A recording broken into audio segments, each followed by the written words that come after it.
తొల్లికొండ పాఠశాల విద్యార్థులు వివిధ స్థాయిలలో జరిగినటువంటి బేస్బాల్ పోటీ మరియు వాలీబాల్ పోటీలలో పాల్గొనడం జరిగింది. తొల్లికొండ నుండి బేస్బాల్ పోటీలకు సంబంధించి సీనియర్ గర్ల్స్ విభాగం లోపల వనజ, వైష్ణవి పాల్గొని వీళ్ళు రాష్ట్ర స్థాయి లోపల ఫస్ట్ ప్లేస్ లో నిలిచి గోల్డ్ మెడల్ సాధించడం జరిగింది. ఈ సందర్భంగా ప్రత్యేకంగా వాళ్ళకి అభినందనలు తెలియజేస్తూ అదేవిధంగా బాయ్స్ నుంచి థర్డ్ ప్లేస్ లో నిలవడం జరిగింది.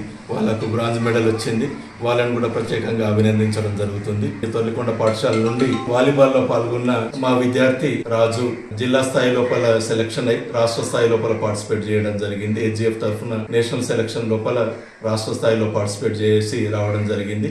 ఈ సందర్భంగా రాజును కూడా ప్రత్యేకంగా ప్రధానోపాధ్యాయులుగా, తర్వాత మండల విద్యాశాఖ అధికారిగా మేము, తర్వాత ఉపాధ్యాయ బృందం అందరం కూడా అభినందించడం జరిగింది. భవిష్యత్తు లోపల మున్ముందు ఇంకా మంచి సెలక్షన్స్ లో పాల్గొని రాష్ట్ర స్థాయి, జాతీయ స్థాయి వరకు ఎదగాలని ఈ సందర్భంగా వాళ్ళని ఆశీర్వదిస్తూ అభినందించడం జరిగింది.